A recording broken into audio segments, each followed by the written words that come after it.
Welcome sa Durs 2.0. Fresh at nagbabagang happenings ba ang hanap mo? Mga padabarkads man yan o mga trending topics? Pwes, sagutin natin yan.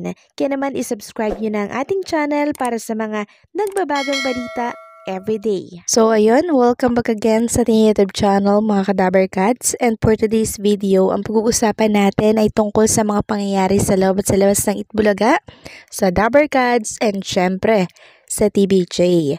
So unahin natin itong tungkol sa followers ng TBJ na Facebook page na umabot na po ng 3 million followers. Grabe! Congratulations! 3 million strong na tayo mga kadabarkads. Dumaan man sa pagsubok ang TBJ at ang mga lehitimong dabarkads natin na host, eto at muli tayong bumangon. Kaya nating magsimula kahit wala po yung mga halusos na yan. 'Di ba? At pinatunayan po yun ng TBJ at ng mga host ng Itbulaga.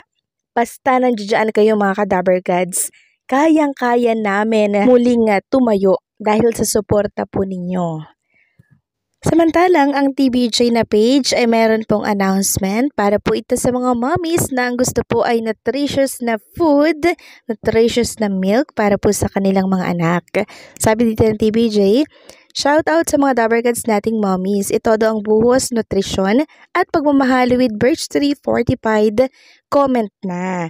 So eto po number 1, take a picture. Mag-picture kasama ang mga chikiting habang nanonood ng Sugod Bahay. Number 2, Lakas Depensa Plus, i-share ang photo sa comment section kasama ang full name at city or province. Number 3, like and follow ang Birch Tree at TBJ Facebook page.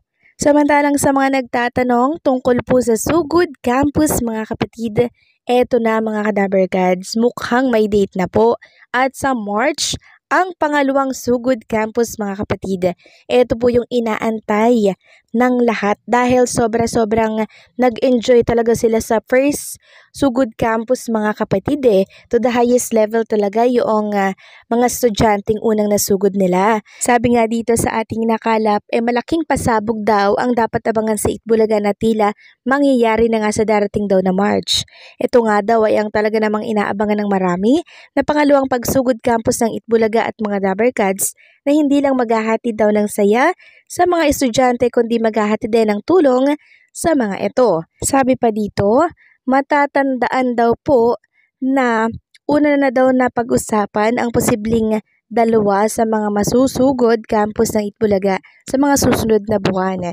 Matapos itong sabihin na Dabarkads main at ng mga iba pang mga Dabarkads na mga na-excite nga dahil sa sinabing ito ni Main na talaga namang matatandang hindi naman talaga mapagkakaila ang pagiging matagumpay ng unang sugod campus ng Itbulaga noong February 8 sa Laguna State Polytechnic University lang talaga namang makikita ang dami ng mga estudyanteng nandoon noon. Ganun na rin ang dami ng mga estudyanteng natulungan at nakapag-uwi ng mga papremyo mula sa Itbulaga na tila mukhang ito na nga ang magiging simula ng paglibot ng Itbulaga mula Batanes hanggang Hulo sa pamamagitan nga ng segment nilang ito na Sugod Campus mga kapatid dahil sa tila pagsugod probinsya na rin nila sa Sugod Campus na ito. So saan nga kaya nga campus ang pangalawang susugurin ng Itbulaga? Sa Romblon nga kaya katulad ng suggestion ni Main Mendoza? Yan ang dapat nating abangan. Samantalang inilabas naman ng TBJ na social media account ang Dabarkads True Love Story ni Ma'am Eileen and Boss Joey De Leon. So kahapon inilabas po nila yan sa kanilang YouTube channel. And meron nga pong binuking si Ma'am Eileen tungkol kay Boss Joey De Leon. Napakarami mga kadabarkads. So isa-isahin natin. Una daw silang nag-travel ni Boss Joey sa Japan kasama si Vic Soto. Sanay na sanay daw na sila Boss Joey at Vic ang magkasama sa biyahe. Kaya nung sumakay sila sa trail rides, sila Boss Joey at Vic daw ang nagtabi. Nawalan siya ng pwesto kaya siningit siya sa gitna or sumingit siya sa gitna po ng dalawa. At ang favorite daw na puntahan ni Boss Joey ay United States, particularly sa Las Vegas. Kasi nagagawa niya daw lahat doon. nanonood ng show, nagko-kolekta ng chips. Ngayon, sa mga malalapit na lang daw po ng bansa, si Boss Joey nagpupunta. Yung madaling puntahan like Macau, Hong Kong at Japan. Kasi hindi naman lingid sa ating kaalaman na may edad na po si Boss Joey kaya mabilis na siyang mapagod sa biyahe. So ang favorite food ni Boss Joey, mga Kadaber Cats, kahit saang bansa daw sila magpunta, unang-una niyang hinahanap ay ang Japanese restaurant tulad ng tempura. Sa Filipino food naman daw, ang favorite nitong si Boss Joey ay pritong hito. Hindi daw ito mahirap pakainin. At ang love language ni Boss Joey De Leon kay Ma'am Eileen ay dalhan daw ito ng pagkain. At alam na alam daw ng Itbulaga family ito kasi pag may mga food daw sa room ng Itbulaga, pinagbabalot daw talaga si Ma'am Eileen ng mga favorite na to at inuuwi po sa kanya. So, dyan po natawa si Ma'am Eileen ng sobra-sobra.